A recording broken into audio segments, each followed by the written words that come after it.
이런 말씀 혹시 들은 적이 있으십니까? 그리스도인들은 세상 안에 살지만은 세상에 속하면 안 된다라는 말을 혹시 들은 적이 있으십니까? 세상 안에 살지만은 세상에 속하면 안 된다. 우리가 세속화가 되면 안 된다는 말이죠. 그런데 우리가 세상 안에 산다고 그랬는데 세상 안에 산다는 것은 어떤 의미가 있을까? 우리가 한번 생각해 보기를 원합니다. 로마서 13장이 거기에 대한 답을 주고 있는데요. 우리가 세상 안에 살고 있는데 그렇다면 우리가 세상 안에 살고 있을 때 어떠한 일을 해야 되고 어떠한 책임이 있고 어떠한 의무가 있는지 그것에 대해서 하나님께서 말씀을 해 주십니다. 이것을 총집합해가지고 간단하게 말씀해 주시는 것이 있는데요. 그게 13장 1절에 있는 말씀이 됩니다. 각 사람은 위에 있는 권세들에게 복종하라. 순종하라는 얘기죠. 위에 있는 권세. 세상에 있으면서 위에 있는 권세가 어떤 권세들이 있을까요? 크게는 나라 정부가 있겠고요. 또 주정부도 있겠고, 또 시정부도 있겠고, 또 이곳에 있는, 적게는 회사나 그런 일에 위에 있는 상사나 그런 사람들을 다 말할 수가 있는데, 성경은 뭐라고 말합니까? 그들에게 불순종하지 말고 순종하라라고 말씀이 나옵니다. 이것이 이제 로마서 13장 본면의 내용이 되겠는데요. 그 이유들을 이제 13장을 통해서 하나님께서 말씀을 해 주십니다. 가장 큰 이유가 무엇이 있을까요? 1절에 보니까 세상의 모든 권세는 몇 가지만 뽑아져 있는 게 아니고요. 세상에 있는 모든 권세는 하나님께서 세우신 권세들이다라고 성경은 말하고 있습니다. 그러니 우리가 한번 생각해 보기를 원합니다. 하나님께서 이 권세들을 세우셨는데 이 권세들에게 우리가 대항을 하고 불순종하고 대항을 한다면은 이거는 마치 어떻게 하는 것과 같습니까? 그 권세를 세우신 하나님께 대항하는 것과 똑같다라고서 2절에 말씀을 하십니다. 그렇게 하게 되면은 무슨 일이 있을 수가 있다고 그랬죠? 2절에 보니까 심판을 자초하리라. 심판을 자초하게 된다라고 말씀을 해 주십니다. 세상에 있는 법을 어기니까 세상에서 주는 처벌이 있겠죠. 심판이 있을 것입니다. 그런데 여기서 말하는 심판은 무엇도 포함을 하냐면요. 하나님의 말씀에 불순종하려니까 하나님의 심판도 임할 것이다 라는 성경의 말씀이 있습니다. 세상 법을 어기면은 세상 법만 그냥 넘어가면 되는구나. 남들이 모르니까 그냥 그렇게 해도 되겠구나 하는데 하나님께서 다 보고 계시고 하나님께서도 그것을 심판을 하신다는 것입니다. 하나님께서는 질서를 무척이나 중요시 하는데요. 정부에게는 우리의 위에 있는 권세에게는 다스리는 책임을 주셨고 또 그 일을 잘 이행할 수 있도록 뭘 또 주셨는가? 권세도 주셨다는 것입니다. 그 권세를 4절에 보니까 칼이라고 표현을 하고 계십니다. 그래서 위에 있는 권세가 칼이 있다라고 말을 해주시는데 바로 그것은 그 책임을 다스리는 책임을 다할 수 있도록 그러한 권위도 주셨다라고 성경은 말을 해주고 있는 것입니다. 그렇기 때문에 모든 사람들은 여기에 기독교인들도 포함이 됩니다. 기독교인이라서 나는 여기에 속하지 않아라고 생각하는 게 아니라 기독교인들도 포함해서 위에 있는 세상 권세에 순종을 해야 된다. 정부와 그러한 위에 있는 권위자들에게 통치자들에게 순종을 해야 된다라고 말을 하고 있는 것입니다. 그러면서 이제 3절에 보니까 세상 권세, 통치자들을 두려워할 필요가 없다라고 말을 합니다. 우리가 기독교인으로서 믿음대로 살면은 두려워할 일이 하나도 없다는 것입니다. 오히려 칭찬을 받으면 받았지 두려워할 일이 없다라고서 3절에 말을 하고 있습니다. 근데 이럴 때가 있죠. 정부를 우리가 거부해야 되는 때가 있게 됩니다. 어떨 때 그런 일을 하게 되느냐. 정부를 순종하게 되면 하나님의 말씀을 거부하게 되는 경우가 될 때가 있어요. 이건 하나님의 뜻이 아닌데 우리가 잘 생각을 해야 됩니다. 나와 정치적 색깔이 달라서 이거를 내가 싫어서 따르는 걸 말하고 있는 게 아니고요. 하나님의 말씀에 이게 거부되는 일이 되었을 때 그것을 불순종해야 되는 경우가 있습니다. 사도행전 5장 29절에 나오죠. 베드로가 그런 말을 합니다. 내가 사람의 말을 따르는 게 아니라 하나님의 말씀을 따라야 된다 하면서 그렇게 말을 할 때가 있는데, 이거 잘못 사용해가지고 우리 정치를 얘기하면서 정치 색깔이 다르기 때문에, 그래서, 이렇게 나가면은, 기독교인은 이렇게 하면 안 됩니다. 이렇게 말을 하고 생각하는 것이 아니라, 하나님의 말씀에 비하였을 때 잘못된 것은, 그렇게 복음 전파하는 일에 그 정부가 맡고 있다면은, 그러면은 하나님의 말씀을 따라야 되지만, 그 외의 것은 세상 권세에 순종하라라는, 말씀을 해 주십니다. 왜냐면요, 우리가 원하는 것은 내 뜻과 내 나라가 세워지는 것이 아니라 하나님의 뜻과 하나님의 나라가 세워지는 것, 우리 가운데 세워지는 것, 그게 중요한 것인지를 우리가 깨달아야 되는데, 우리가 이거 성경을 통해서 로마서 13장에 우리에게 이것을 가르쳐 주십니다. 세상의 권세도 하나님의 뜻이다라고 말씀을 해 주시는 것이에요. 그래서 세상의 권세들이 일을 할 수 있도록 우리가 그렇게 순종하는 것도 그것도 하나님의 뜻과 나라가 세워지는 일이다 하는 것을 우리가 깨닫기를 원합니다. 그런데 세상 권세에 순종하는 것은 양심을 따라서 해야 된다라고 말씀을 해 주십니다. 5절에 나오죠. 진노 때문에 해야 되는 것이 아니라, 이것을 내가 어기면은 내가 처벌을 받을 것이고, 벌금을 내야 되고, 그러기 때문에 그게 싫어서, 그것을 순종하는 것이 아니라, 양심에 따라서 하라. 누가 보든 안 보든, 알든 모르든, 그것을 그대로 따라 하라라고, 말씀을 해 주시는 것입니다. 그 예를 6절에서 나오는데요. 어떤 예가 있습니까? 크리스천들이 다른 것은 다 잘하는데 이것은 잘 못하는 경우가 많이 있습니다. 무엇입니까? 세금 내는 거. 6절에 보니까 그렇기 때문에 세금도 올바르게 내라. 그렇게 말을 하는 것입니다. 웬만하면 세금을 적게 내면서 불법적으로도 막 그렇게 하는 것이 많이 있는데, 크리스찬이라면 그렇게 하지 말라는 것이에요. 이거 이렇게도 안 걸립니다. 그게 아니라 양심에 따라서. 양심은 하나님께서 주신 하나님의 마음이시고 또 성령의 움직이심이 되시는데, 성령님이 시키시는 대로 그대로 하라는 것입니다. 그러면서 말씀이 나오죠. 실제로 나옵니다. 시민의 의무를 다해가지고 세금을 바쳐야 되는데, 세금을 바쳐야 할 사람에게 세금을 바치고, 관세를 바쳐야 될 사람에게 관세도 바치고, 존경해야 되는 사람에게 존경을 해야 된다. 그렇게 우리가 생각할 때가 있죠. 저 사람은 내가 전혀 존경이 안 돼라고 생각할 수 있는데, 사람 보고서 존경하는 것이 아니라 하나님께서 주신 그 권세를 보고, 그 직책을 보고, 그 오피스를 보고 우리가 리스펙을 하고 순종해야 된다라고서 성경은 우리에게 말씀을 해 주십니다.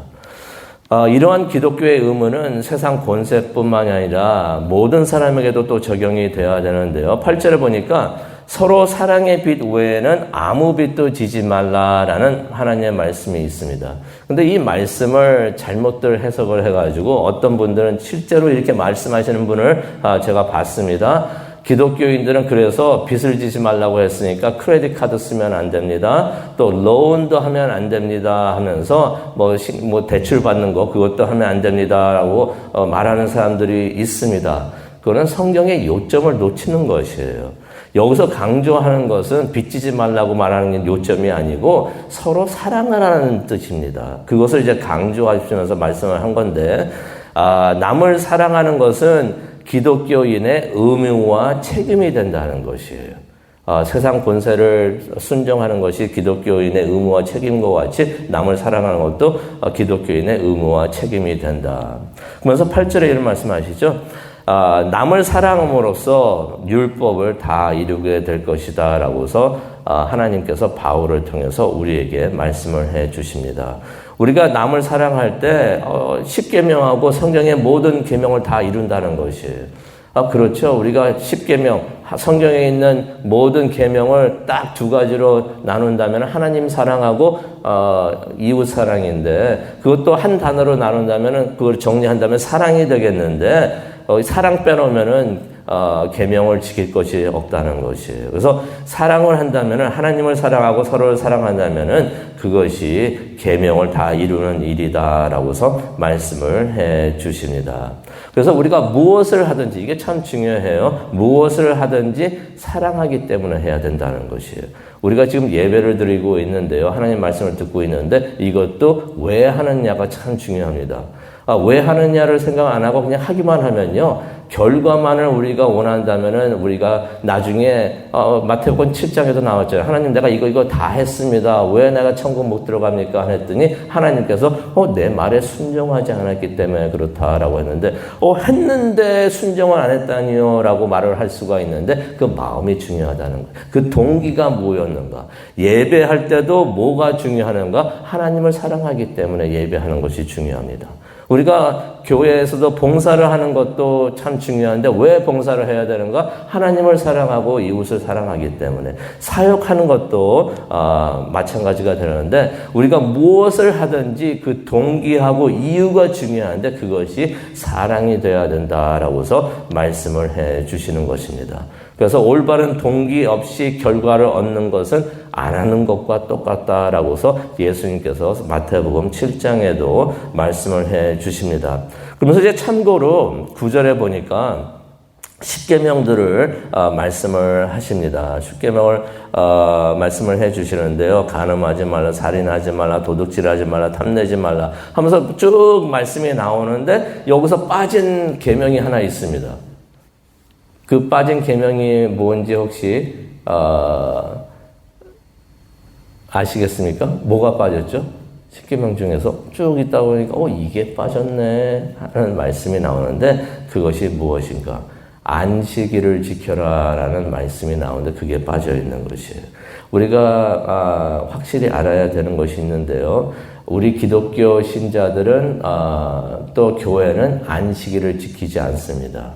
그래서 때때로 그런 사람들 있죠. 왜 교회들은 안식일을 지키지 않습니까? 성경에서 안식일 지키라는데 안식일을 왜 지키지 않습니까? 하는데 이방인들하고 교회는 안식일을 지키는 그러한 의무와 책임이 없습니다. 그건 누구에게 주어진 하나님의 계명입니까? 유대인들에게 주어진 것이에요. 그래서 이방인이 또 교회가 안식일을 지키려 할 필요가 없는 것이에요. 그 성경을 잘못 알고 있는 분들이 그래서 안식일을 지켜야 되는 교회들이 있죠. 그거는 성서적인 것이 아닌 것입니다. 그래서 신약에 보게 되면은 이방인들이나 교회 보고서 안식일 지키라고 말씀해 주신 것이 없어요. 그래서 우리는 안식일을 지키는 게 아니라 대신 무엇을 지킵니까? 주일을 지키죠. 주일은 일요일입니다. 안식일은 토요일을 말하는 거고 주일은 일요일. 왜 일요일입니까? 주님께서 부활하신 날이기 때문에 그래서 우리는 주의 날, 주님이 부활하신 날 줄여서 주의 날이 되는 거고 더 줄여서 주일이 되는 것입니다. 그래서 우리가 주일을 지키면서 예배를 드리고 있는데 바로 그 말씀을 여기서 잠시 보게 됩니다. 우리가 사랑의 의무를 다해야 되는 중요한 이유가 있습니다. 11절을 보니까 이제 잠에서 깨어날 때가 됐다. 우리의 구원이 처음 믿을 때보다 더 가까이 왔기 때문이다 라고서 11절에 말씀을 해 주십니다. 지금은 예수 그리스도께서 우리와 함께 하지 않으십니다. 우리가 그렇게 영적으로 말을 할 수가 있지만은 예수 그리스도께서 육신적으로 우리와 함께 하지는 않으세요. 우리와 함께 하시는 날은 예수님께서 재림하시는 날입니다. 그래서 지금 예수님께서는 하나님과 함께 하시는데 대신 이 세상은 누가 지배하고 있습니까? 사탄이 지배하고 있는 것이에요. 그래서 지금 세상을 12절에 보니까 밤과 같다라고서 어두운 밤과 같다라고 말을 하고 있는데 이제는 밝은 낮이 오고 있다고 말을 하고 있습니다. 무슨 말입니까? 예수님께서 재림하시는 날이 가까이 오고 있고 우리의 구원의 날이 가까이 오고 있다는 것이에요. 그래서 12절에 보니까 우리가 어둠에 있을 일들을 벗고 빛의 갑옷을 입자라고 말을 하십니다. 어둠의 일을 우리가 벗어야 되는데 그것이 무엇이 되는가? 13절에 나옵니다. 방탕과 술 취함과 음행과 다툼과 시기. 방탕, 술 취함, 음행까지는 우리가 이해가 되는데 다툼과 시기가 여기에 포함이 되어 있습니다. 이것도 하나님 보시기에 무척이나 안 좋아하시는 것이라는 것입니다. 예수님께서 재림하시는데 우리가 이런 모습으로 있으면 절대로 안 되는 것이에요. 구원을 하시려고 예수님께서 오시는데 우리가 방탕에 있거나 술 취해 있거나 음행을 하거나 다투고 있거나 시기를 하고 있으면은 그때는 낭패라는 것입니다. 그러지 말고 14절에 우리가 찬양도 했는데요. 14절에 보니까 이런 말씀이 있습니다. 오직 주 예수 그리스도로 옷을 입자. 우리도 찬양을 했죠. 예수님의 옷을 입자라고 했는데 그것은 무엇을 말을 하는 것인가? 예수님과 동행을 하면서 예수님을 닮아가는 것을 의미를 합니다. 오늘 기도하시면서 오늘 그것을 위해서 기도하는 우리 모두가 되기를 원하는데요. 예수 그리스도의 옷을 입는 우리 모두가 되기를 간절히 축원합니다. 그래서 예수 그리스도를 믿는 사람처럼 우리가 의무도 다하고요.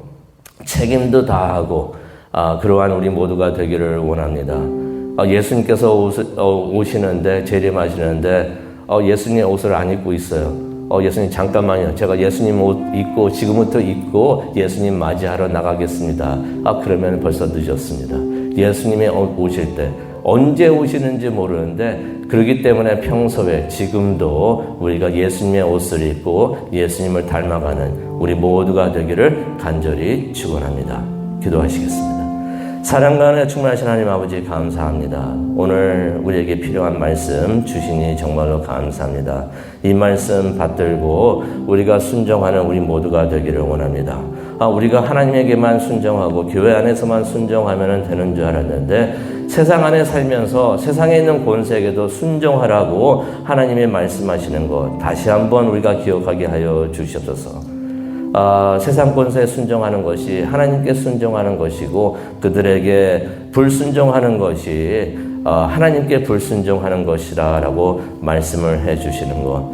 그러면서 우리가 세상에 살면서 다해야 되는 책임과 의무 이것이 하나님의 뜻이라는 것을 다시 한번 깨닫게 해주시니 정말로 감사합니다. 양심에 따라서 우리가 행할 수 있도록 하나님 우리를 인도하여 주시옵소서. 감사합니다. 예수님의 이름으로 기도합니다. 아멘.